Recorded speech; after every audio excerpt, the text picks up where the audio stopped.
Good evening, good afternoon, and good morning to everyone around the world. I'm hoping you're having a great day and hope it gets a lot better with some great Overwatch gameplay today.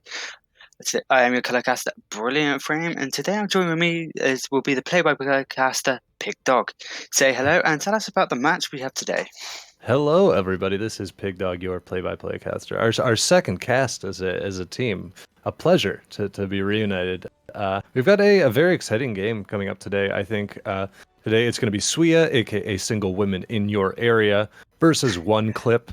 And I'm personally quite invested in this. I was, and I think technically still am a player on Suya, though I am the permabenched caster of my own volition. But so Suya, obviously, I don't know how much I can talk about it perhaps being biased, but I think a very strong team full of handsome and talented, funny, great people. One Clip, I assume the same. I don't know them as well. I think One Clip is a new team for this season, so I don't have too much information on them. So it's going to be seeing, but also Suya has been a team for a couple seasons straight, kind of one of the longer, I think at this point, the longer running teams in the league. So it's a league stalwart versus a fresh entrant, a new challenger, if you will. And we're going to see exactly what these people are bringing to the league. Yeah, most definitely. This is the start of the higher division tournament. As we saw last week, we saw two teams go up against each other. It was quite a stomp between these two teams because we had Decima versus Saturn Snow Leopards, and it ended as a 4-0. But then again, Saturn Snow Leopards just came from the lower division, then came into the higher division, and they went up against such a dominant team such as Decima, and it was quite a challenge for them. But hopefully during this whole division tournament, we'll see a few changes, especially with a new addition of Sigma being introduced into this tournament. Oh yeah, and I mean a lot of teams may be having some knowledge of Sigma, but who knows exactly whether we're gonna see a lot of him or not. And we are gonna head into the game right now. Our first map is going to be Numbani, the best theme song in the game, hands down, easily. And we are going to see which team on attack at first. Let's see.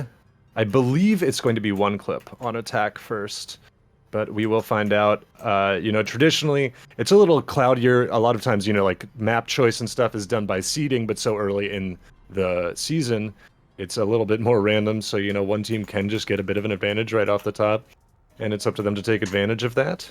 But Yep, most definitely. And one of the compositions we'll most likely see on Numbani is the bunker composition. Just because you have this high verticality looking across this point, you have different positions you can place yourself, and that bastion has a lot of movement to get around, especially during, like, say, the catwalk. And so depending on where the defense is placed, where that bastion is placed, it can have its advantages and disadvantages. So it'll be interesting to see how One Clip will go up against this. But it looks like what they've pulled out now, they seem to go for a more classic dive composition with Pixels on the Winston and Fire Dragon on the Diva. So it's going to be really interesting. And with Zap on the Sombra, it's going to be quite a good counter for the bunker composition. Yeah, they're going to try to get that dive off. They do have the Ana instead of the Zen, so they're trading that Discord Orb for a little bit more healing for the Nano, which is really good for breaking a bunker. But yeah, the map has begun. We're going to see the Sombra moving up to scout a little bit ahead. But spy checking already going on, peppering the doorway that she was hoping to go out of. Mana just does make it through undetected. A little pressure coming up on the opposite side here from One Clip as the bunker setup for Suya sits in the traditional spot above the Relax Unwind Legendary Organic Oil, and the Winston dives directly in, puts down a lot of damage. Bunker retreats, nobody taken down quite yet. Winston pushing in again. Diva falls down and is demech'd, and we also see RV Raven going down. K-Boogie taken out of the mech and killed out of the mech. That's going to be an early advantage here for One Clip. Hothead able to even it up a little bit by taking out the Sombra, but they're giving up a lot of percentage here. The Genji down, now an even fight, and we're going to see them. Chrono Wolf going down, getting taken down. Pixels actually with a bit of, a very successful Primal, taking out a Bastion and a Baptiste. And I think that from that move by Pixels, finally taking down Smee, that is going to be enough for a quick first point take going to one clip. Yeah, most definitely very quick on from one clip there. And they did only use one ultimate, which was Pixel's Primal Rage. So they do have a few ultimates coming up to their side. They do have this Genji Blade from Durbeck, and Chalkpool does have his Nano, so we'll probably see the Nano Blade being pulled out during this next fight. When during this next one, it'll be interesting to see. Would they put it on early on, or would they put it on later during the whole battle?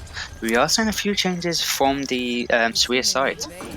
Yeah, we're going to see Chrono go over to Lucio, Silver Sax over to the Moira. Here comes the Nano Blade going in. Not too much they can do about it outside of maybe look for a freeze.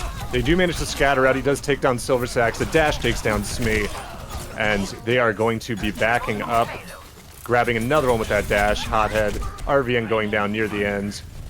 Chrono and K-Boogie disengaging, resetting, and there's not much you can do about that. You know, you get that Nano Blade, you just switch support lineups, you don't have defensive ults. You may want to just eat that fight and try to, but I'm not sure if they're going to be able to contest second point here. Yeah, the second point has always been one of those hardest points because, you know, if you don't get that set up quickly, you will have the momentum from the attacking team consistently pushing. So if you ain't set up, you ain't going to have that defense that you need to stop the payload and contest. Yeah, a nice ice wall from Raven there to stop the bomb. EMP comes out, Smee taken down quickly without that shield or that fortify. Anti-nade coming in, Fire Dragon demeched. Hothead taking down Pixels, evening this up. Blizzard comes in. Lucio gets off the beat, but is frozen and taken down here. And then they're going to clean that up, and they're going to be real happy to have gotten that sound barrier out of Quip especially, and still won that fight.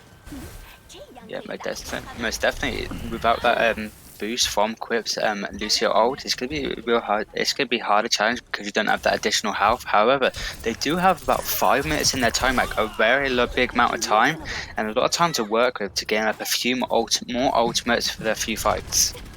Yeah, and they've got this strong choke here. You know, one clip is coming up on the Nano Blade again, which is what they're gonna have to answer with. Chrono does have the beat for it. Gonna have to try to hold on to that. Yeah, Hothead coming up on that Death Blossom. This is a good defensive position. You can see a long hold here, so it's certainly not over. Hothead up top with the Reaper going around behind. So they push around the corner, start to put some pressure, walking into Smee. And the Nano Blade is going to come out, looking for that. Double dash, getting both supports with one dash. That's brutal. A Fire Strike taking down Smee. K-Boogie able to take on the Genji with the hook. But unfortunately, that is the single kill coming through for Suya as one clip pushes forward. That comes on K-Boogie's dead. Chrono will taken down the pin by Pixels. Silver tries to get in, coming on the Wrecking Ball. EMP comes out from one clip and the Shatter to follow it up. It is just attempts to stagger here from Suya, but they are not going to be able to hold on. And it's going to be 3 points in a fairly quick time for one clip here.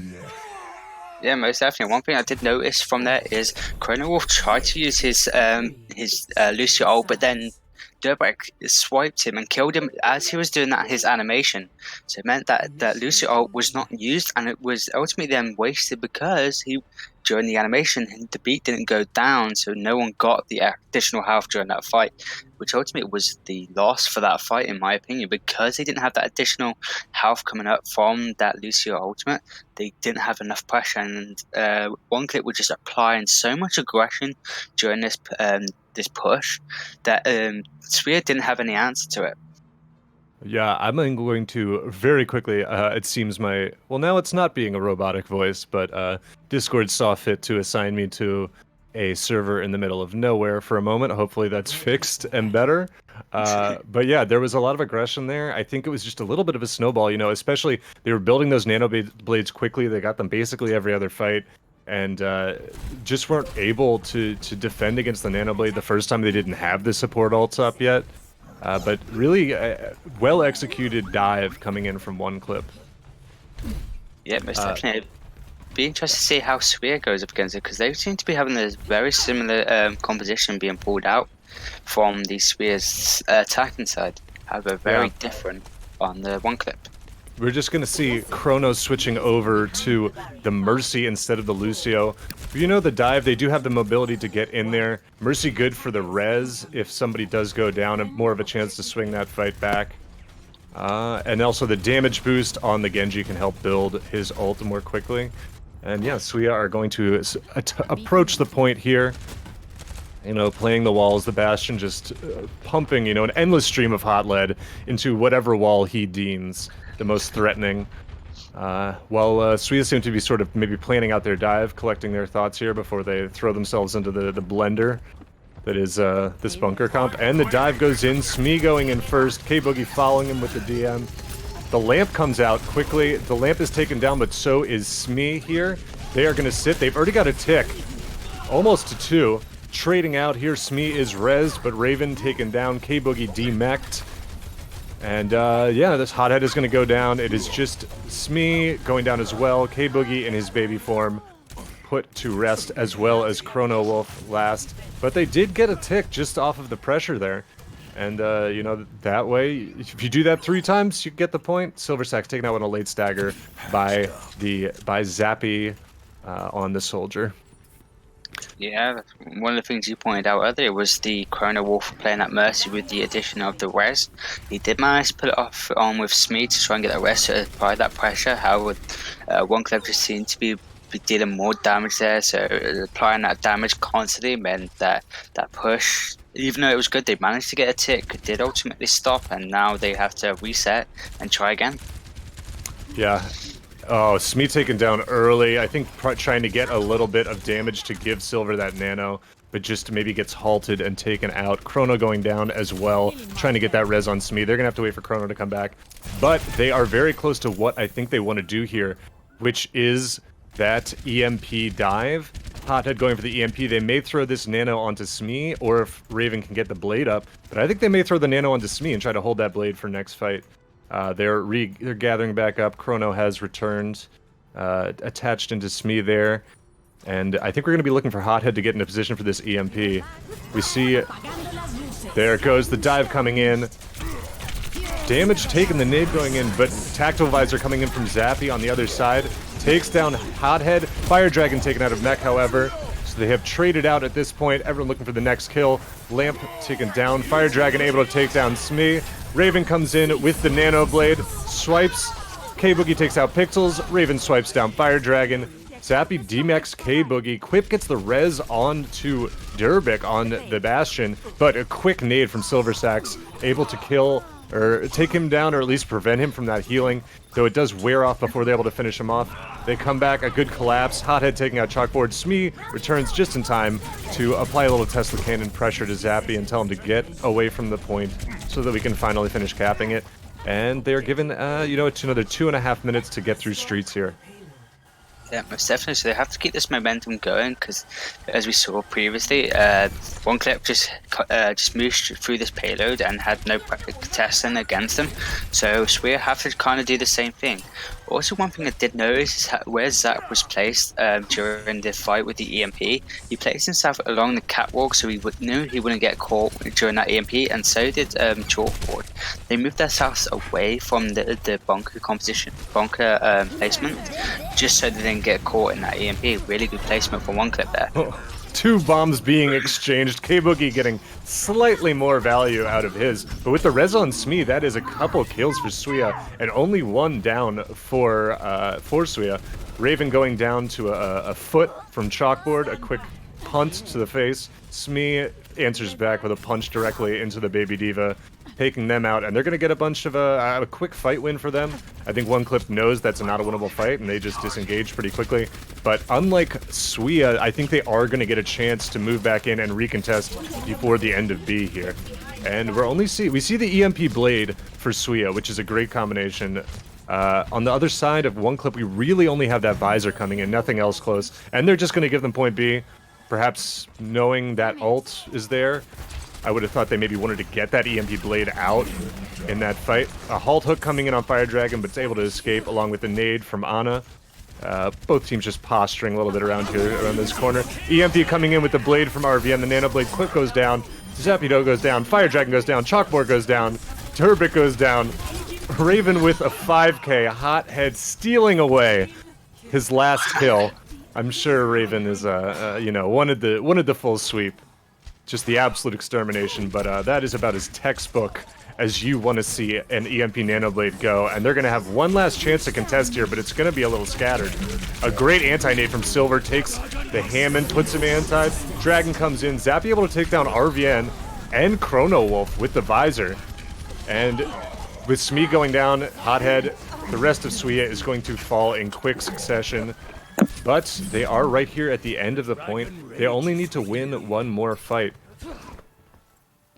Yeah, most definitely. Now we're seeing a few changes being pulled out because they know that they're going to be so up close and personal. So they go into the May Reaper composition now. So Hothead has gone to this Reaper, apply that pressure, and with Raven on the May, he's going to be able to apply that bit more pressure and confine them as to where one clip can be moved to. Yeah, Halt Hook doesn't land for one clip here. Raven spraying a little frost to push everyone back. It looks like Raven going around on a flank, but is spotted out, returns to his team.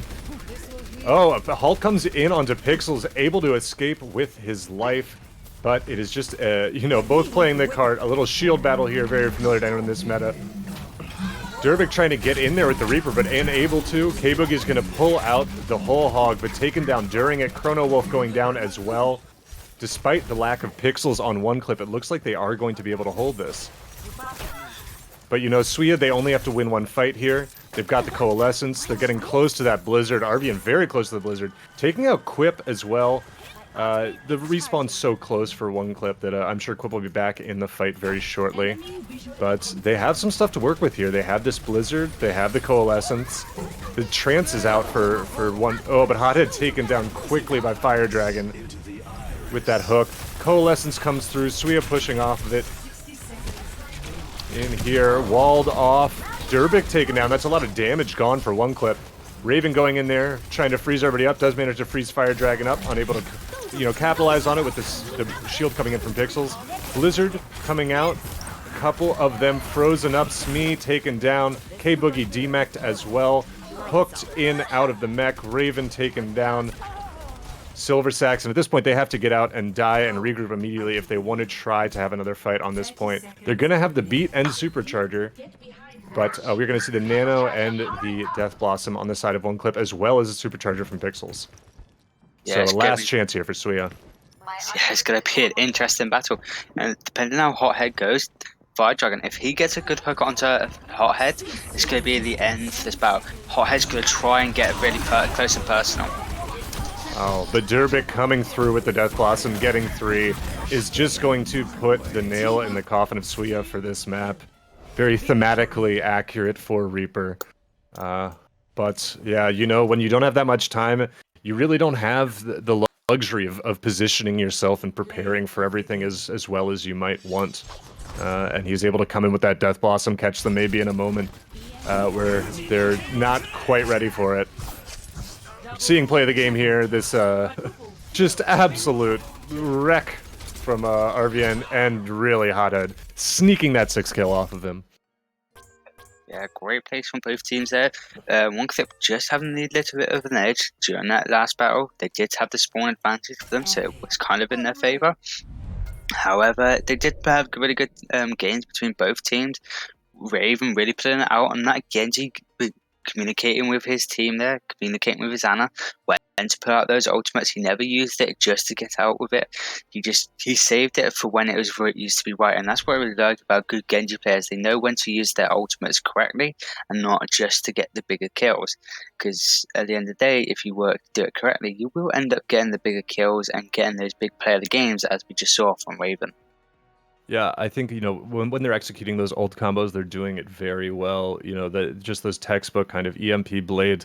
But the fights without them are where it sort of just seemed to not always go their way. I think there's also, that first point defense, they were able to trade out pretty effectively. And I think that they had, if the fight had been able to go on longer, they really could have evened it up and held.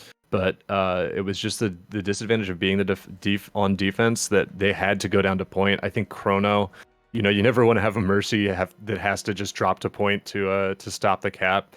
And because they were forced onto point, they didn't really have that extra couple seconds to try to swing it back into their favor, and they're forced to engage there. But definitely a competitive match here.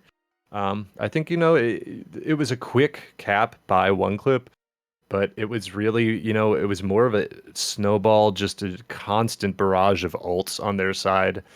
You know, that it's very hard to deal with that when somebody's just getting their ults every fight. They're never having to take a neutral fight. They're never having to take a vanilla fight.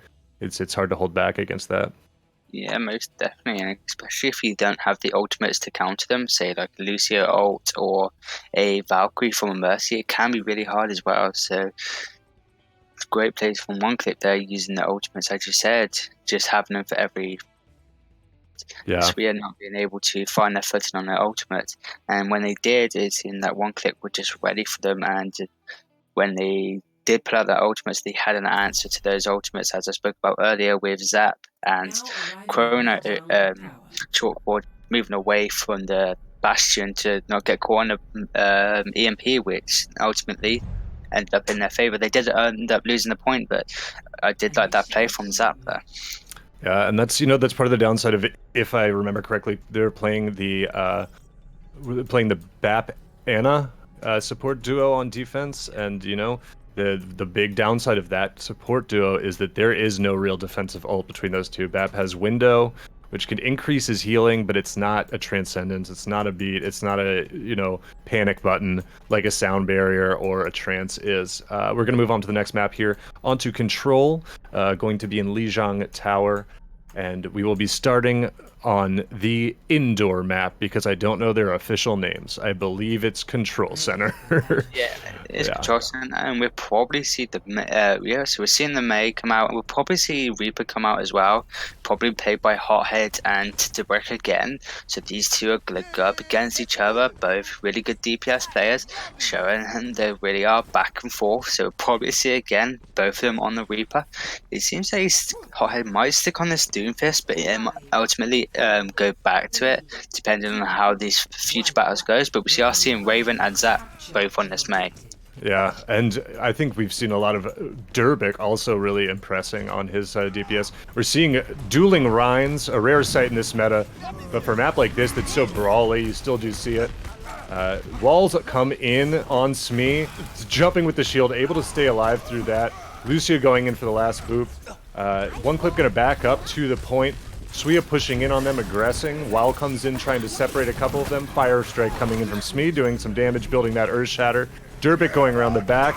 An early Shatter from Pixels, but it's dropped by Smee. Unfortunately, Hothead caught by that Fire Strike, and then Smee taken down the old-fashioned way with the hammer. Another Fire Strike taking out RVN. K-Boogie and Satiric Sloth falling quickly after, and it is going to be up to Suya to aggress and take this point back. Most definitely. But yeah, I've got a few ultimates coming up their side.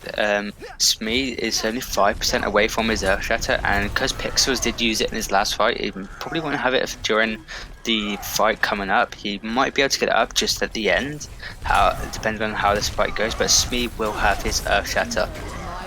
Yeah, Coalescence comes in to engage, though they are walled off just completely, and they get taken advantage of there. RVN. Shatter comes out from Smee. Catches Zappy, but there's no follow-up on it. Pixels charging straight in. K-Boogie taken down. Pixels taking out Smee as well. And it looks like this attack as well is going to be rebuffed by One Clip here. And that was just really a great wall by Zap. You know, they tried to engage with the Coalescence, but immediately Raven gets walled off. Can't receive that Coalescence, can't receive that healing. Can't really receive any support from his team. Though Silver building that up very quickly, almost halfway to another Coalescence. Smee does throw in the Shatter, but they're going to have the beat, they're going to have Meteor Strike. And again, just a quick textbook ult combo coming in from One Clip. We see the Grav and then the Death Blossom makes quick work of them. They do throw in the Blizzard, which, you know, perhaps they didn't need. Suya should be at least happy they don't have to worry about this, but we are in last fight territory, so this is going to be all up to Suya to be able to get to that point and take it over. Blizzard comes in, Pixels is frozen, but the wall keeping him up for now. K-Boogie goes down, Pixels taken down by Silver Sax's Coalescence. Them pushing, they have to get to point. to activate this. Silver Sack's just melting everybody down with that Coalescence. Now to touch point. We see Raven go down. Beat coming in from Sloth, pushing in here. Just a bit of a brawl on the point. Pixel's able to return. Hothead taken out by Derbick with a headshot. There's a shotgun blast straight to the head. Grav coming in from K-Boogie, but Smee taken down. K-Boogie trying to stay alive on the point. Sloth hopping around as well. K-Boogie going down, and it is just Sloth on point as they collapse on her. Taken out, and it is going to be first map of the control going over to one clip. Yeah, one thing I'm seeing from one clip is they're being really aggressive. They're not letting Sweer have too much space. They're pushing up, applying that pressure, and not holding back. And that's really good because Sweer aren't having any answers to this. They're not making the changes necessary to try and counter this. They do have, like I say, Hothead on this Doomfist, but with characters such as May on that. May can slow down that Doomfist, so maybe need a few changes up. Maybe Hothead changes to someone, say, like a Reaper, or even a Genji. Yeah, or, you know, with that Doomfist, you need to be looking for those early picks.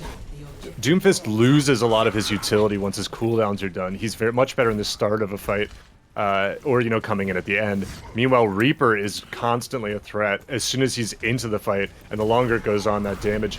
One clip taking the point first. We see Suya on the Orisa versus the Rhine here. Gonna be playing that shield war a little bit more. They push straight into them, no fear. K-Boogie is frozen, and Reaper comes in with help from Lucia to take him down. Hothead going in, trying to get the kill on Derbick. They do get the kill on Derbick, so it is even for them if they'd like to pursue this. We're going to see if they decide to or not. Yeah, and they are going to start pushing in. Smee throwing down that shield, then pushing into the courtyard here, looking for the halt hook, not able to grab it. Sort of teasing around the doorway. Another shield goes down. But Fire Dragon and Pixel just putting in so much damage on that doorway. Hothead sneaking around. Oh, but is walled off. A great wall comes in, isolates Hothead. He goes down. Raven taken down shortly after. Sloth taken down as well. And this is going to be clean up for one clip here. Really excellent pursuit. I think that's also one of the things that we're seeing here is that the focus fire from one clip is so good. And these fights are so short. They're so efficient that Suya's not really able to necessarily build up a lot of ult charge because the fights are over so quickly. That, you know, they don't get these brawls where they can really kind of even out this ult. We're going to see one clip coming in with almost, you know, the furthest is the grab, but that's still at 70%. Barrage comes in, RVN, able to take out Pixels. He's taken down in change by Chalkboard. They're going to push around on that. Suya trying to go around. Oh, but a huge boop onto K-Boogie. And Silver Sack's going down to Zap, but without K-Boogie, that is so much damage gone. We go Hothead going for maybe the bit of the back cap. Does manage to take down Chalkboard. Sloth going down to that May. And Hothead decides he's had enough. Going to try to Wraith form out of there. But another great wall from Zap coming in and isolating. Zap just... These walls have been impeccable on this map. Just isolating people so perfectly. Yeah, most definitely, and especially now, they have 6 ultimates on one clip side, so it's going to be a really hard battle for Suya, because they haven't got any ultimates for their side, and they need to get onto this point now. However, these ultimates they allow... Yeah, and we are going to see that same combo come through of the Blizzard, the Grav, and the Death Blossom, and Hothead not able to touch at the end.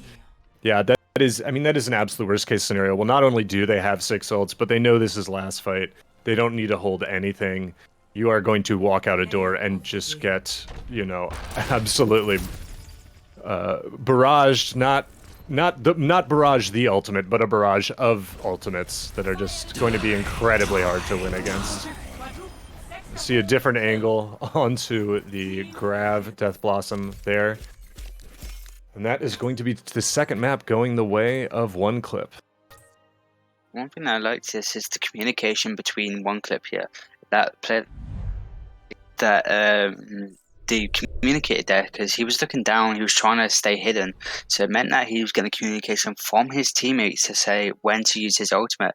And ultimately in Night Market, sorry, they did it the same again. Derbick went down very early in the fight, yet he came back and he was communicating with his team because Suya was pushed up and they forgot about Derbick, and Derbick ended up just coming up behind them and applying that pressure onto K-Boogie, and ultimately then they had to spin around to try get to focus on this Reaper, and ultimately that meant their focus was away from the rest of One Clip, and One Clip could just push up there. Yeah, I just impressive coordination from One Clip. Really, you know, their peel excellent, their focus fire excellent. I think it's just been really, you know, hard for Suya to be able to confirm those kills. And on the other side, you know, by them trying to chase somebody down, then you know Zap gets in a wall or something like that. But you know, we're gonna see they have the chance. We're gonna go into halftime right here. We will be back in 10 minutes at 8:50. And we will see if, you know, Suya, no stranger to the reverse sweep, however. So when we come back in 10 minutes, we will see if they are able to turn this around in the second half. Yeah, see you there.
Now entering the Temple of Anubis.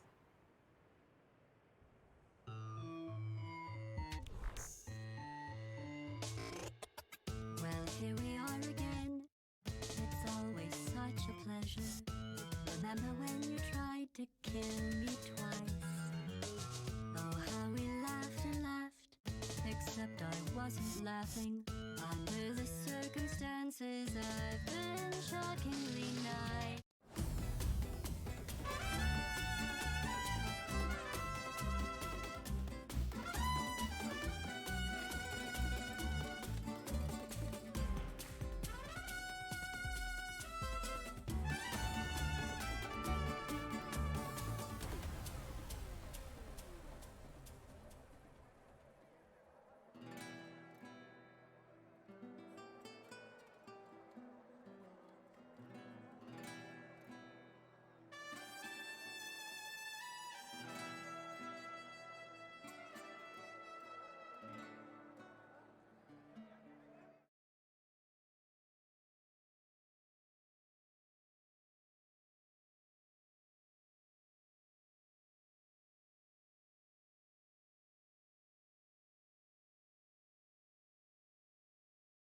Welcome back, everybody. After the halftime, we are going to see the second half.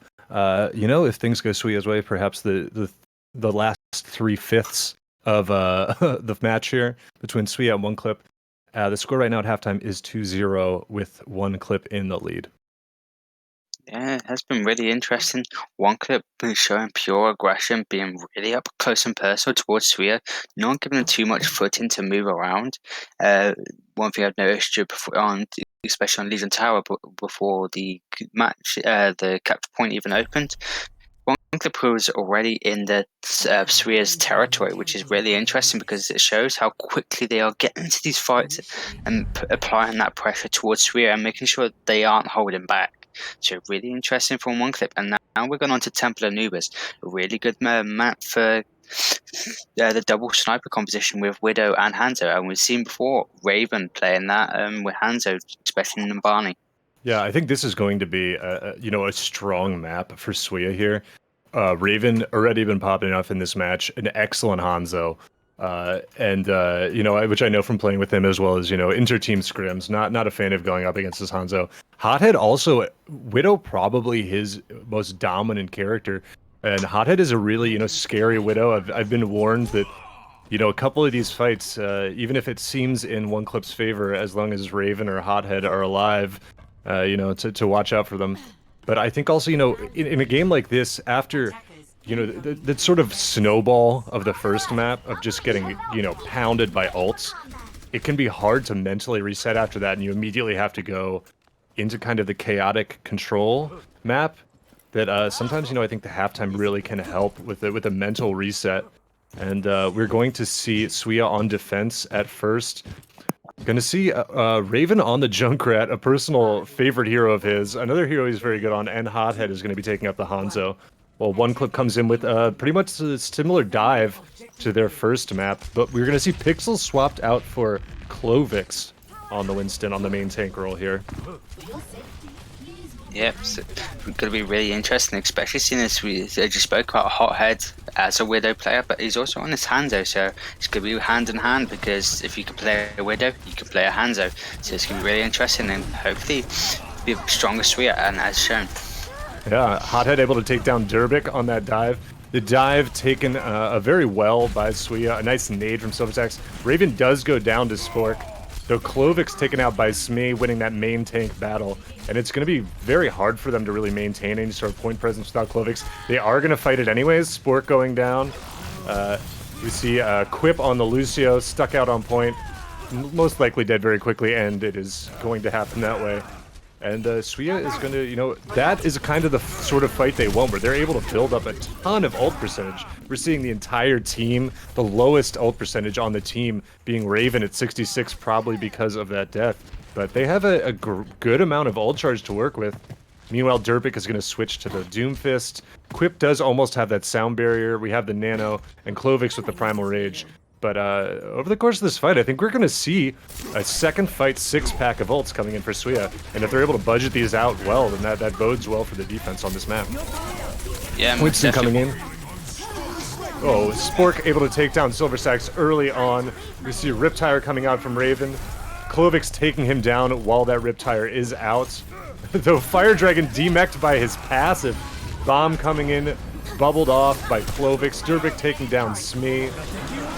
And then we see the Dragons coming in from Hothead, who is smacked into oblivion by Clovix shortly after losing them. Clovix taking down Chrono Wolf as well. Durbik demecking K-Boogie and escorting the smaller version of that diva out of the game. And that is going to likely be a first point take for one clip here. Yeah, and we are seeing a few changes now from the Suya side. They are going to this May Reaper composition. A really good composition to use on Temple of Anubis, especially with Raven and that wall from May, which means can especially go on the right hand side during the tomb area. They can block off a push, so you've got to be really coordinated, and especially seeing as where they're going now, they are going to the right hand side, so Raven has to speak to his team, communicate, and say when to put up that wall, because you don't want to, you know, remove stop a hook, get onto someone like Chalkboard. Yeah, the wall not going to be quite as useful with their dive composition. They do know that Spork has that EMP. We saw Raven spy checking. Spork coming in, throws the EMP in. Nano comes in from Silver to keep Smee up immediately. A great nade onto Fire Dragon lets them get demeched, though Chrono Wolf is punched into the wall. K-Boy taking down Spork. Hothead taking down Chalkboard.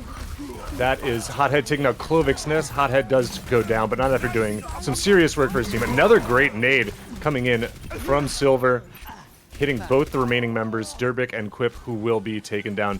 And the nades coming out from Silver on this map are really excellent, I think. Yeah, most definitely his nades stopping one clip from getting the heals from characters such as Chalkboard on that Anna and Quip on that Lucia. And if they aren't having that healer, then it means it's going to be a disadvantage for them because they ain't having the HP to help them in the fights. And ultimately, the peel damage from Suya is ultimately going to win and be in their favor.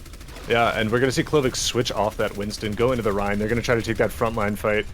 Which actually is good for Raven, because his walls are going to get a lot more value now if he's able to isolate that Rhine. He already does split their team in half. Probably not too much capitalization on that, but still, you know, anytime you can take down, especially when they have a significant time bank, is obviously welcome. They start to move through the side room and approach the point between the two. But notice Fire Dragon. Spork taken out very early by a Hothead, winning that Reaper duel. K-Boogie taking down Clovix here. Fire Dragon again naded, taken out of her mech, or their mech, and then taken down by Raven. You know, Chalkboard trying to stay alive, nading themselves, but will be taken down, able to put our Raven to sleep at the end of there. Not the most, you know, impactful sleep, but nice to leave a parting gift as you're sent back to spawn. One thing I did notice there, I did point out, was Fire Dragon kind of split himself off from the team, tried to get the big Diva Bomb. Suya seemed a bit more interested in that, and ultimately had an answer to it this time. So unfortunate for Fire Dragon, he tried to have a great play, however it didn't work out in his favor there. Yeah, and we see actually the ult usage from Suya being excellent here. They still have 4 to work with. They have that supercharger, they have that nano, they have the Blossom, they have the Valkyrie. And K-Boogie is really building that bomb very fast. Chrono is sent to sleep. Hothead and K-Boogie just going to body block that sleeping Mercy. Great wall from Raven, able to isolate. Then Hothead comes in with the Death Blossom, takes out Quip. Clovix does take down Hothead in turn. Silversack's taking down his counterpart in Chalkboard. Smee taking out Spork. Wall coming up from Raven, stopping Clovix from helping any more of his team. And Clovix is just going to try to charge out of there, but chased down by K-Boogie and finished off. And this is, you know, I think this is when you talk about these mental resets like that. You know, the Suya comes back in, their ult usage has been excellent. You know, we're going to see the Shatter and the Sound Barrier come in for one clip, but they still do have that bomb from K-Boogie here that they can use for this push, but it will be a slightly difficult push, since unless Raven can build up a very quick Blizzard, which I wouldn't put past him. Yeah, and his walls that he's been placing them with excellent during this Temple of Anubis fight. He's splitting up teams, stopping pushes before they can happen. So really good place from Raven there. Yeah, and we see a lot of shield pressure coming in on Clovis here, too. They're going to try to collapse on Smee, who is walled off, able to fortify. Shatter comes in from Clovix. Silver Sax and Raven taken down with a single swing. Smee is going to go down as well with Chrono here. Blizzard thrown in to clear off the point. See K-Boogie go down and Baby Diva be eliminated. No, Hothead trying to keep that point alive is dead. They may be able to get a read contest. They're going to want to be going for overtime here at 11. Raven going down to Spork, but Silver comes out with the Immortality Field. Chrono, he's able to die. And then we're just going to see Smee, Antide dying there as they try to come in, but they are able to get that overtime here, which is huge on a 2CP map, obviously.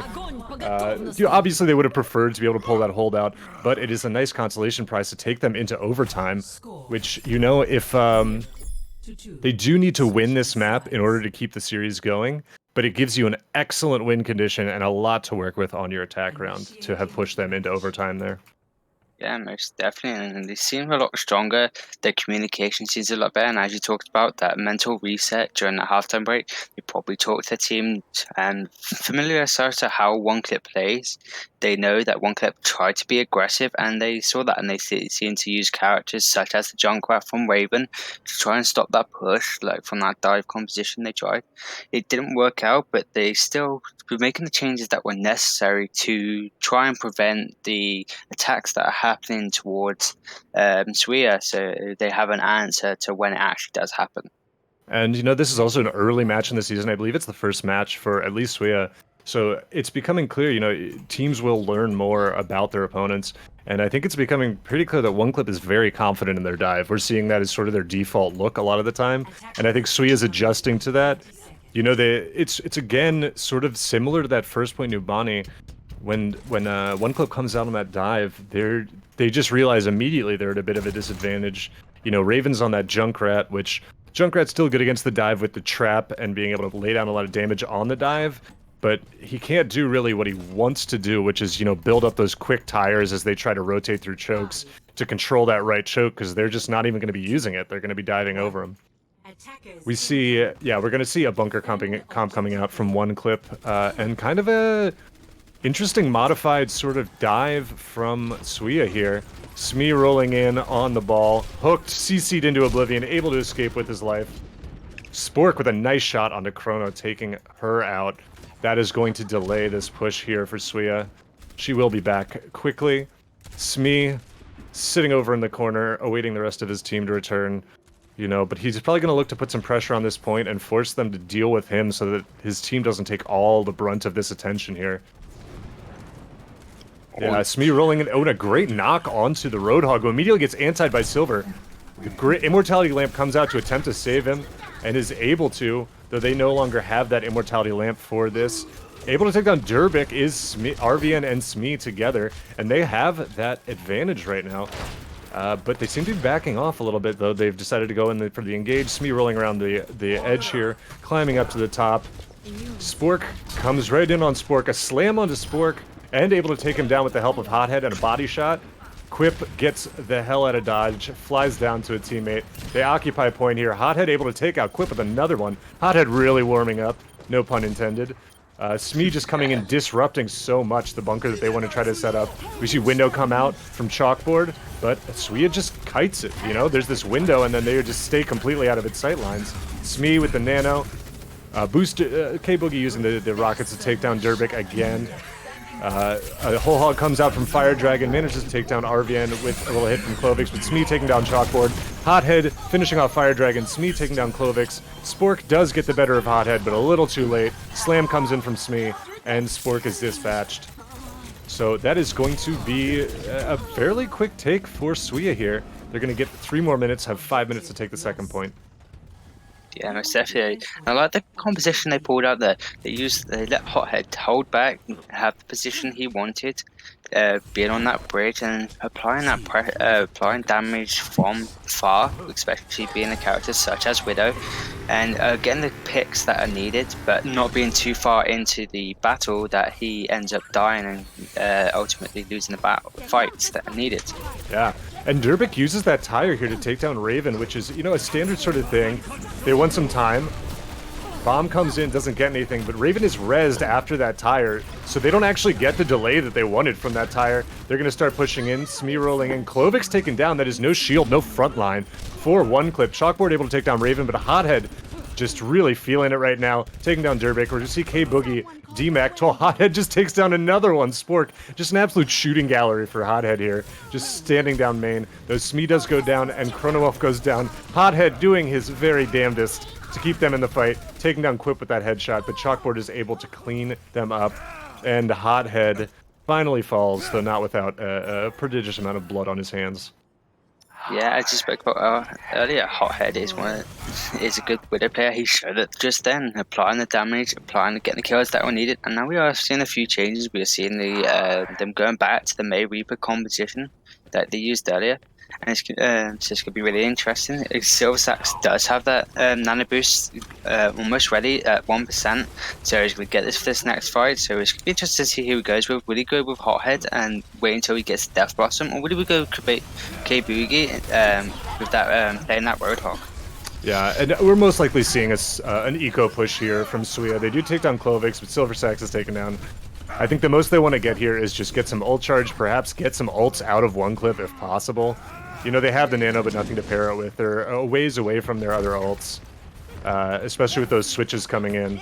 RVN able to build up this Blizzard really quickly again, which is, you know, K-Boogie taking down Spork, and they are almost back together. You know, the advantage of the spawn with the defense, he will likely be back very quickly, but it does give them a little bit of an opening here if they want to take it. They're going to start pushing through the side room here.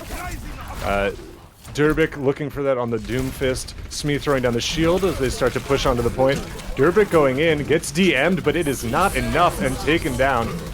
Coalescence coming in, and the bomb following it. See if it's able to catch anybody. It does catch Hothead while Smee is taken down by Clovix. Chronowolf going down to Chalkboard. But, you know, the only ult we really see there, I believe we may have seen the supercharger from Smee and the nano from Silver Sax, but they're going to have the beat for this next fight. They're getting close to a Blizzard with how RVN has been building this. I don't doubt that he's going to be able to get that Blizzard ready for the next fight. And then Hothead also, once he starts doing some real damage, if he can get in there, then I think we'll see a Death Blossom from him. Probably this fight, definitely the next fight. Yeah, most definitely. The one thing to work out for is Chalkboard and his Transcendence. Transcendence is a really good ultimate to use to stop ultimates being used, especially for something such as the Death Bottom. So they have to be focusing on Chalkboard and just making sure he doesn't use that Transcendence. Either make it, force it to him to use it, or kill him so he is unable to use it. So they've got to work out how they're going to go about this. Dragon comes in, not able to get anybody. Blizzard comes out from Raven, does catch Spork, who's full hogged. By the way, but Durbik is able to take down Chronowolf before using that beat. Smee taken out by Chalkboard. Hothead does take down Durbik. And yeah, it's going to be a cleanup here for one clip. Just not able to get, especially on the defense point B, on a 2CP map. It needs to be a definitive fight win, and when you're losing people pretty early. They do come in, they've used the whole hog there, they did use the Blizzard though. Again, Raven almost 50% to his next Blizzard. Blizzard not a fast charging ultimate, so really impressive ult building from Raven here. So they have the beat, they have the Death Blossom. We're getting close to last fight territory here, and I think that they're going to have to win this fight if they want to stay in this series. So let's see if Hothead is able to pull it off with Chrono. Silver and Hothead just taken down early. KB took a take down Durbik, but they are going to have to get out and regroup immediately if they want to have another fight here. Fire Dragon going up, them trying to get a little stagger kill here. They do manage to get it onto RVN. K-Boogie going down as well, and that is just kind of a disastrous turn of events for Suya here. Taking away, Smee taken down as well, and the only person I think who could realistically maybe touch is Chrono, but if they get a touch at all here, it's going to be a very quick Hothead taking down Durbik. 4 seconds left. Someone going for... Chrono does manage to tag in with the beat, keeping herself alive a little longer. Hothead throws in the Blossom, but the trance is there, and he's taken out shortly after. We see Mirrored Coalescence is coming out, but Quip able to take down Chrono with his. Chalkboard taking down Silver Sax, Fire Drag taking down Raven. They are cleaning them up, Overtime Wick burning out. And that is going to be the third map and the series going to one clip. Yeah, really unfortunate unfortunate for Sphere. They seemed pretty dominant during their first attack, and they seem to kind of fall through. It seemed that one clip just a bit more had their footing during the ultimates they were using. They were using them a bit more in timed, especially during Chalkboard with his Transcendence. He used it to keep his teams alive, and one thing Sphere didn't do was kind of put the focus onto Chalkboard there, because they should know that a Transcendence is a really good ultimate to stop ultimates such as a Blizzard or a Death Blossom, and if they don't focus on that and they have that Transcendence, it's going to be ultimately a loss for your team, because you haven't got rid of that Transcendence for that fight, and Yeah. especially with Chalkboard getting up so quickly, they have to kind of focus on him quite a bit more. Yeah, and the Blizzard coming in from RVN, it's another great wall coming in from one clip to stop them from really capitalizing on that as much as they would have liked.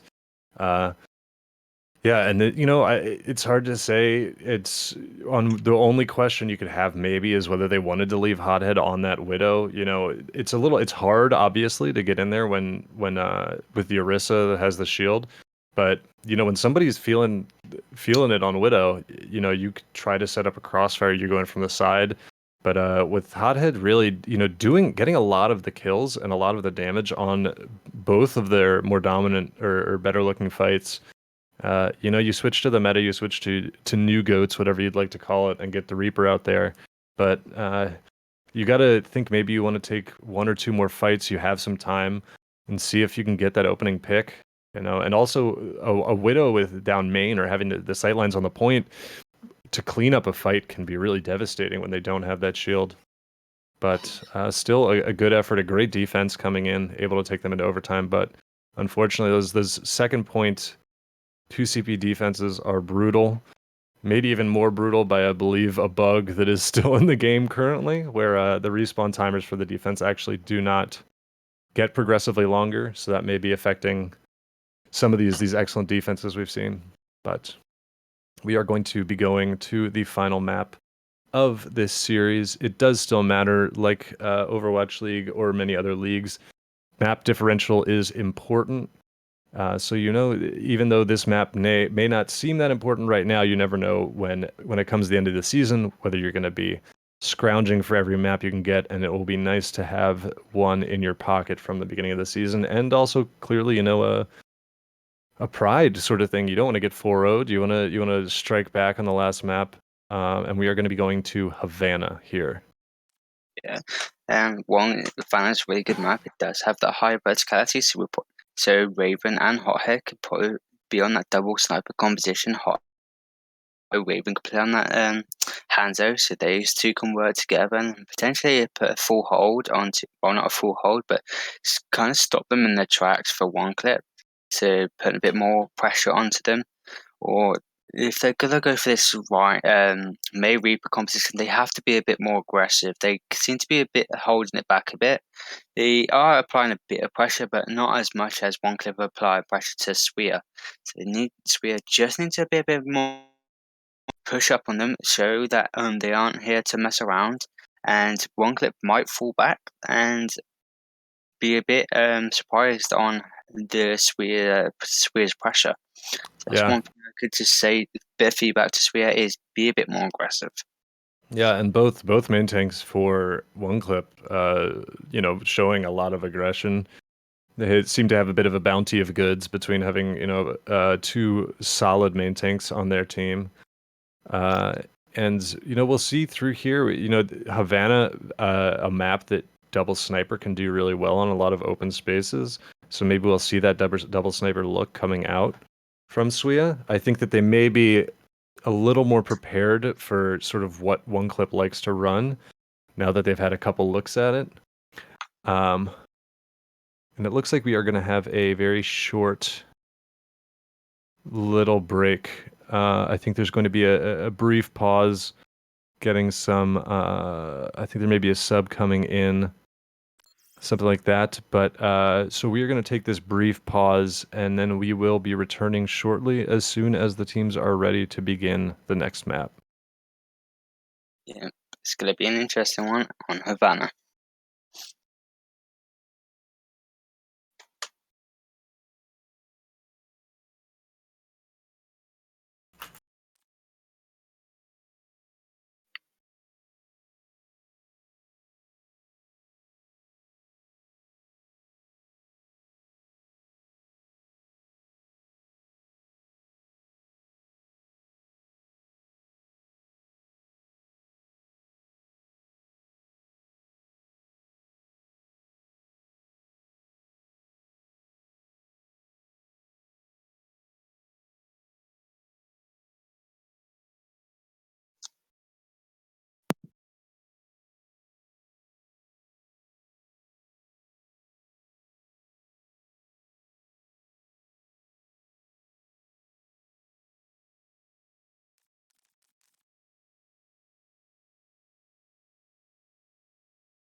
just a quick update for everybody. Apparently, there is a storm rolling through the East Coast, and Hothead's power has gone out. So they are attempting to figure out how to get him some electricity back, or perhaps find a sub to come in for him. We may see Moisty, who's one of the other DPS players on Suya, but thanks to the natural world, we are going to continue this pause here, but we will be back as soon as his power is on. Sounds like his power may be back, but his Wi-Fi is rebooting, so it shouldn't be too long of a break. You know, spam some emotes in chat, amuse yourselves, and we'll be right back.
All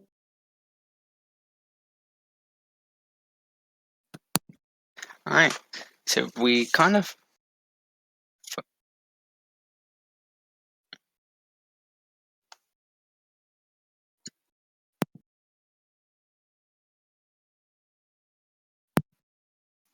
All right. Welcome back, guys. We have finally sorted out the problem. We are now. I will be solo casting because Pig Dog, who was a bench for Sweer and was ultimately casting with me, has now joined back to Sweer to fit in for Hothead. So I will be solo casting for this last match on Havana. It's going to be really interesting to see how Pig Dog can play. And don't forget to spam him in chat, just saying he's a traitor for leaving me. But ultimately, Sweer needed a player, so they Pig Dog volunteered to fill out for Sweer and came off the bench. So it's going to be really interesting. Sweer, as I spoke about earlier, Sweer to improve just need to be a bit more aggressive. Hopefully, Pig Dog can help them out here just to improve, as he is a main tank player. So being on that main tank role can help him to just apply a bit more pressure, especially playing characters such as Reinhardt or Orisa, using that shield to help them out. But ultimately, for Sweer, just a bit of feedback for you: be a bit more aggressive onto players such as One Clip.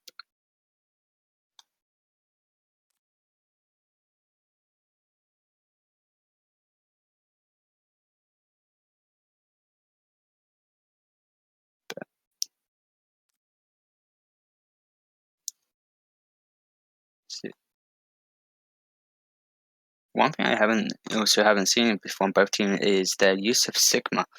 He is available from now on in the higher division tournament league, so it'll be interesting to see how the compositions will change with the introduction of Sigma. He's a really good character, especially with his movable shield, and with his ultimate he can move the move characters into a vulnerable position. So if they're especially like bunker composition, he can remove that because of how he can put the characters into a vulnerable position. So be interesting to see how this will work. Hello, it's Welcome me. back. After a brief moment where I am still an active member of Suya on their roster, after a brief moment where I was possibly going to be subbed in, it looks like Hothead's power is back. I have been told that if his power does cut out again, you are going to be hearing the solo beautiful voice of Brilliant Frame and then get put in for him. But that would have been an interesting OWP first to have a caster subbed in mid game. But it looks at least, and it looks like whatever this storm is, these power outages, it looks like someone on one clip also taken down by it. But Quip gonna come in for them, and I think we are, barring any further acts of God, going to head into Havana. Well, Havana, one of the before it came out, had a storm on it, so maybe the storm from Havana just went to Hothead's power. Yeah, they were they were mentally and physically so invested in Havana that they were affected by storms in the area. Huh. But now So- that Hothead's back, we could hopefully see that Widow play we saw in the Temple of Anubis. True. You're almost about to be treated to the rarely seen pig dog widow, but we're gonna have the dedicated player of the team actually on it, and yeah, they're start setting up at 12 seconds left to assemble the heroes, and it looks like it's going to be one clip on attack to start. Suya choosing to defend. This is the common choice. It gives you a slight advantage here, and Havana, a map that is not easy to complete by any means. So, a good chance to establish a dominant hold here on their defense round, and then have a pretty viable win condition when they come back. Yeah, most definitely, especially in that second phase. The second phase in Havana is one of the hardest places to get around because it's so narrow. And you have the high verticality, you have the different platforms you can work around, especially with characters such as Reaper. He can make his way around the characters and he can apply that damage to the people on the payload. So Phase 2 of Havana is where we most likely see most battles going on between the two teams, and be the most interesting because of the placements you can have the teams going through. Yeah, and we're going to see Raven coupled with Sloth playing on top of the spawn building here, which is a strategy we're seeing a lot. Really, the Washington Justice having executed it to great effect multiple games here. Durbik taken down by Hothead with that headshot.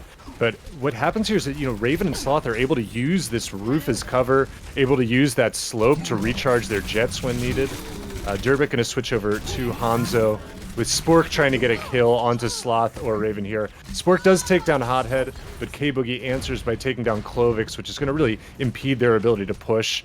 Them pushing around, playing on the cart. Oh, Fire Dragon caught with a nice halt hook. Sloth able to be taken down by Spork. Raven now without that healing. Fire Dragon does survive this halt hook here. Another attempt. Fire Dragon pulled in for round 2. Throws in the whole hog, but immediately taken out. Durbik getting Raven with the headshot on Hanzo onto that Pharah. And Hothead taking down Durbik in turn. Just really trading here. We see the window come out from Silver Sacks. Firing through there. Able to put a lot of pressure, slow down that aggressive attack they had. Quip grabbed by K-Boogie's hook and pulled in. K-Boogie pulled down in turn, slept, naded, taken out.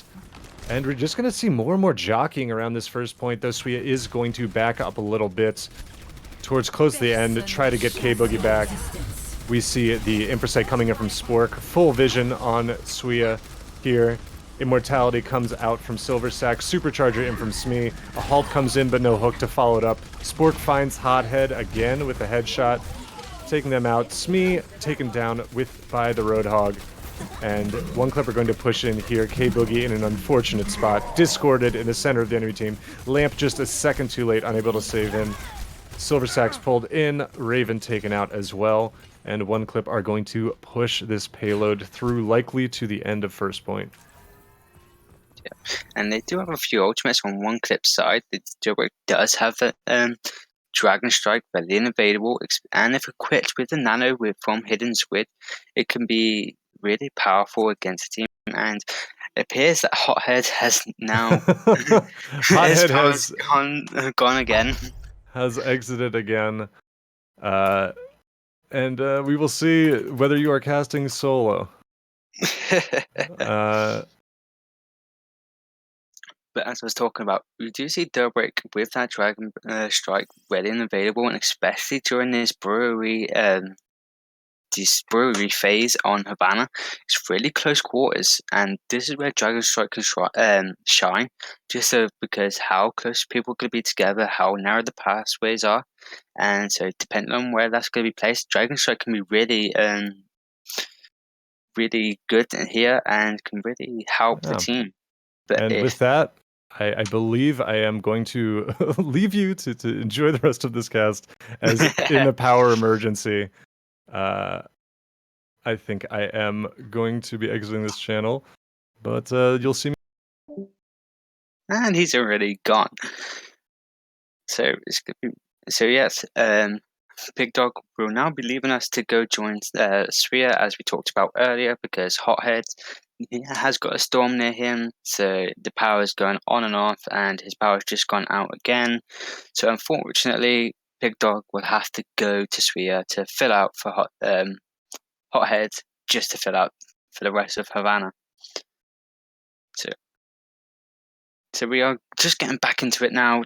2 seconds left, and it's going to be interesting to see Big Dog on this Widow. He is normally a main tank player, but we're going to see his Widow plays today. So 80% for Fire Dragon with this Whole Hog as well. It's going to be in favour of the one clip because of the narrow pathways in this brewery stage. Sport taking down Pig Dog there in the Widow with battle. Bliss being pulled out. Sport getting the pick onto Raven. Fire Dragon getting a melee attack onto Silver Sack. Whole Hog being pulled out by Fire Dragon, getting the kill onto Smee. Ultimately being ultimately pushing through and having a snowball effect onto this through this phase 2. And they only use one ultimate with Fire Dragon's ultimate.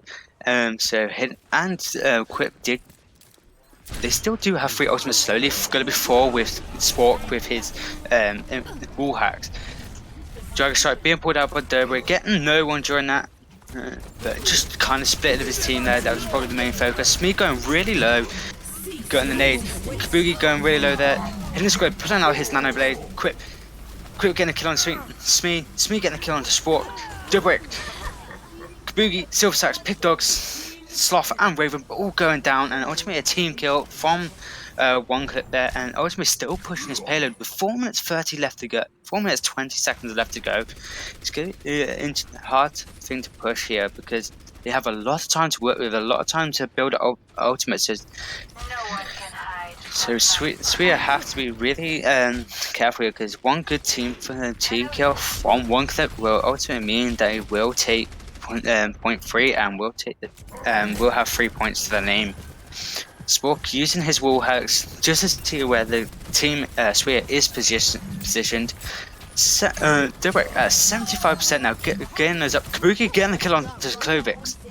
Really good kill there because they haven't got no shield now.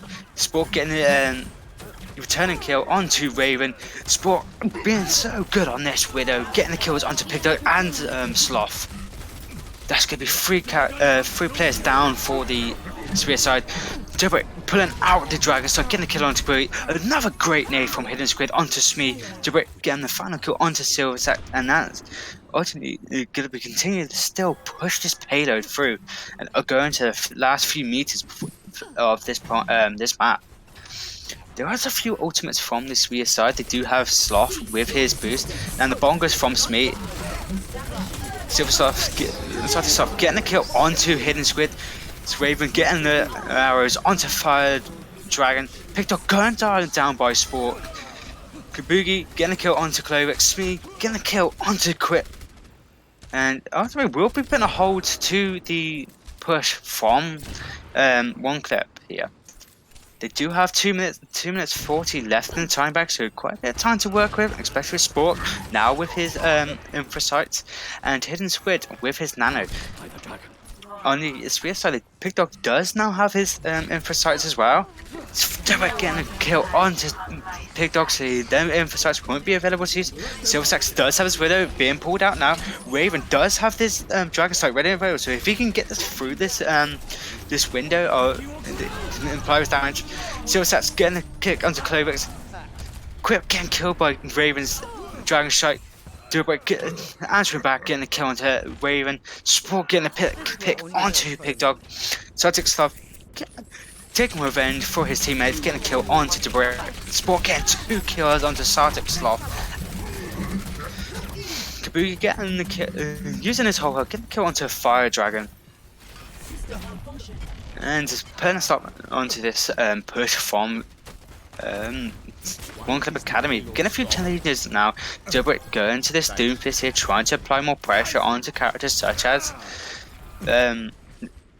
Raven on this Widow now, who has changed from the Hanzo, because now Hanzo has been taken to Pig Dog. Pig Dog going really low and getting killed by Dobrik. Clovis getting rid of the frisbee from the Baptiste. Quip getting a kill onto Raven. Sport taking down Sartix, the enemy. Fire Dragon getting 3 kills, taking down Kabuki, Silver Sax, and Smee, Spork getting a kill onto P-Dog, and that will be One Clip taking map round 1, taking it to phase 3. 0 to 3. Switching sides. Great team, great place from Swear there trying to put this full hold in. However, One Clip just applying that aggression from Fire Dragon at the end there with that great whole hog, getting 3 kills and ending it off with Sport on that Widow, getting a pick onto Pig Dog. So it's going to be interesting to see how Swear are going to answer this, because they got do it in a quick time. If they take one map, it's going to be really, good in their favor. So it's going to be interesting. They on the One Clip side, they do have 1 minute in their time bank left. So if we do go to round 3, they will have 1 minute to take to try and get as far as they can on this escort map. So we see One Clip kind of going for this bunker composition with now they're double sniper composition with Clovix on the Orisa. He's been showing really good on this Orisa previously in these matches, using the shield, make sure his teams get behind that shield, and his hold, getting the hook, allowing Fire Dragon to get the hooks ready and available.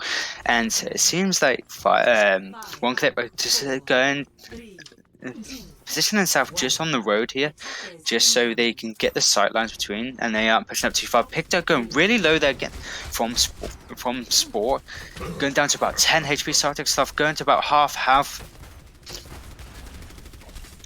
And Silver Zack's at 30% already for his ultimate, and Spork at 30% as well.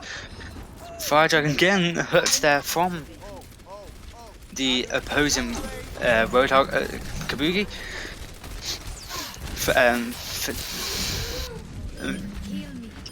Picked up, getting the pick onto Fire Dragon, the opposing Roadhog. With a battle between Spork and Smee, ultimately went in Spork's favour. Spork showing how he's being really good on this Widow, making it a 5v6.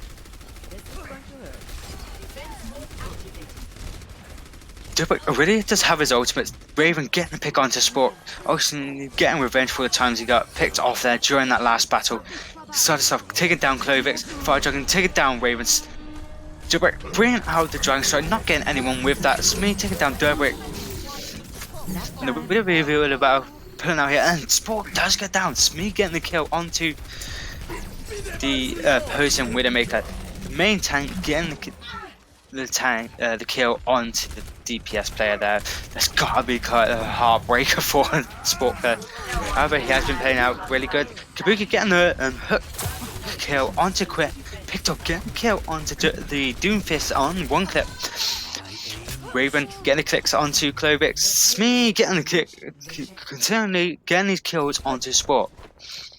And they do have 4 ultimates from the Swiss side. They do have the Infrasight strike from Raven, Sartek Sloth with that Lucio ultimate, and Pig Dog with those bongos from Marissa. Smee using those Infrasights to see where their team is positioned, see how they can answer. And we do see a few changes now. We do see Spork on the Hanzo and Debrick on this Tracer, a character we haven't seen being played during the higher season. Fire Dragon getting really close to his whole hog. He's only got 15%. Smee getting the pick onto Quit. Ultimately being revenged by Sport, getting the kill onto Smee.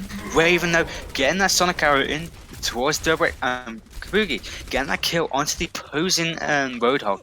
Sport getting the kill onto the Orisa, played by Pig Dog. But they still do have 4 ultimates on the Spear side. They do. Smee did use his Imprecise, but then Kabugi's brought it back. His whole hog being used. Raven bringing out that Dragon Strike, getting the kill onto Hidden Squid. Smee getting the pick onto Clovit. Kabugi did use his ultimate then, but then it did combo with Kabugi pushing the one clip into the Dragon Strike. Whole hog being pulled out by Fire Dragon, but then getting taken down by Raven. Raven getting the pick onto Quip. Silver Sax getting the kill onto the opposing mate. A few changes coming out now. Zwick has now changed this May to try and stop this push, and it's seeming really good from Swear. Maybe this is what they needed. Maybe they didn't need Hardhead. Maybe they just needed Pig Dog during this the attacking stage. Hidden Squid still does have his nano boost. Smee bringing out his Infrasights. Spork going down by Raven, the opposing Hanzo on the Swear's side. And this payload is still moving. Seems that one clip are having a hard time trying to find the footing, trying to contest this point. Pig Dog using his bongos there to apply more damage towards the team. One clip does get taken down by Fire Dragon with his rockets. Fire Dragon taking down Smee. Spork really low. Silver Sax bringing out his window, amplified matrix. Ultimately, but the payload is gonna just go walk straight through it. Hidden Squid still does have his nano boost. Kabugi using his whole hog. Spork getting the kill onto Pig Dog. Getting that headshot is going to be really in the favor of one clip, because they won't have that shield for this fight. So Swear will pull back and retreat to regroup. Silver Sax going, getting killed by Fire Dragon, and Smee getting the opposing kill onto the Widowmaker. Sport going down, but they are putting a good defense onto this payload. From Kabugi onto Dobrik. One clip does have 5 ultimates. Ultimate build pulled out. Fire Dragon bringing out the Diva Bomb. Quip using his Coalescence. Dragon Strike being pulled out by Raven. No one can hide. With a battle between Spork and Smee, who will win out this one. Quip getting the kill onto Raven. Fire Dragon getting the Silver Sax. Smee going down by Dobrik. Kabugi going down by Clovix. Fire Dragon getting the last kill onto Pig Dog, and Sloth is the only one left on the payload, and we'll have to reset. 2 minutes 30 in the back. They do have quite a bit of time to go, and with only a few meters to go, they have a lot of time to work with, so they don't need to rush. They just need to try and get it towards the last phase, so we go into round 3. Spork using his ultimate, his Infrasights now, just to see where the team is, but they know where the team will be because they just killed them all. But Hidden Squid still has not used his nano.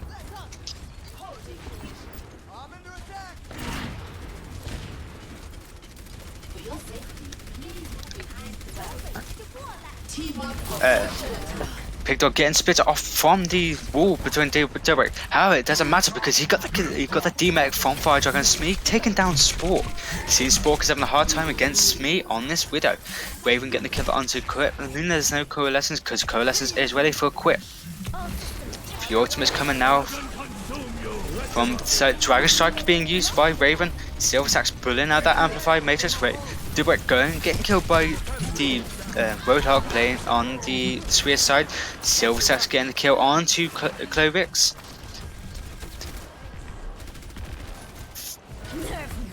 Firejog is going really low, pulling out that Diva bomb just to try and get his reset. Rocking the revenge kill onto Smee.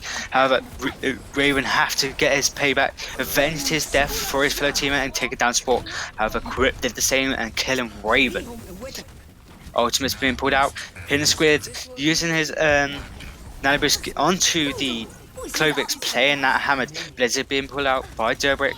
Spork is now changed to that Tracer. Kabuki getting a kill onto Quip. However, Clovix getting a kill onto Pig Dog. It's going to be seeming like one clip of having a good hold here. However, Sweer have still not finished their fights yet. They're still pushing up and they're still applying that pressure. Ultimate's slowly coming up for Sweer's side. Lowest odds they have, which is about 76%, which is by Raven. Smee bringing out that infra site, seeing where their team is positioned, seeing where like characters such as that Hammond, Anna, the Hidden Squid, being played by Hidden Squid, Amplified Major being pulled out by Silver. Quip bringing out the Coalescence, Smee going really low, Pig Dog going down, getting killed by Jailbreak. Silver Sax to get the DMAC onto Firejog, and Quip getting 2 kills, taking down Sloth and Silver Sax, and Tracer getting a kill onto the Roadhog. And no one was on the points, so ultimately one clip did win that fight. Play of the game. Which means we'll take it to a 4-0 on for the one clip side. Really unfortunate. Suicide they had a much better match during this Havana match, and Temple of Anubis. You just seen that Suia one clip just seemed a bit more aggressive, seemed a bit more better, seemed to be the better team. Suia isn't a bad team, but they just need to improve a bit more communication. As they showed, if you communicate it's a bit better, especially they showed it on Havana and Temple of Anubis, you will get far. So, and that's been it for the match.